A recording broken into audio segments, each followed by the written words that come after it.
शक्तीपीठ महामार्ग जो सांगली जिल्ह्यातून जातो त्यापैकी मणेराजुरी, अंजनी, सावडी, कौलापूर, माधवनगर, पद्माळे आणि कर्नाळ या भागात आज मोजणीला आलेले आहेत आणि मोजणी बंद पाडलेली आहे। आम्ही शेतकऱ्यांनी त्याची मोजणी होऊन द्यायची नाही अशा प्रकारचा निर्णय घेतलेला आहे। हा सारा जर परिसर बघितला तर तासगाव तालुक्यातला हा जो परिसर आहे तो सगळा द्राक्षपट्टा आहे। त्याच्यामध्ये एकापेक्षा एक निर्यातक्षम द्राक्ष उत्पादन करणारे हे सारे शेतकरी आहेत। इथं जमिनीची किंमत जर बघितली तर 35 ते 40 लाख रुपये एकर आहे आणि असं असताना कवडीमोल किमतीनं या जमिनी घेण्याचा प्रयत्न या ठिकाणी होतोय। पण कोटी रुपये दिले तरी आम्हाला जमीन द्यायचीच नाही, कारण आम्ही 20-25 किलोमीटरवरनं पाईपलाईन करून कर्ज काढून पाणी आणलेलं आहे।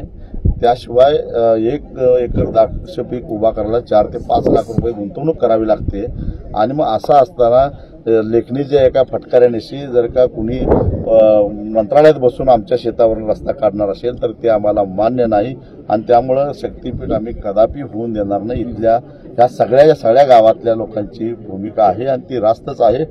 शक्तीपीठ मुळात अव्यवहार्य असलं तरी सुद्धा या लोकांनी रक्ताचा शेवटचा थेंब शरीरात असेपर्यंत हा रस्ता होऊन द्यायचा नाही हा निर्णय घेतलेला आहे ग्रामसभेचा।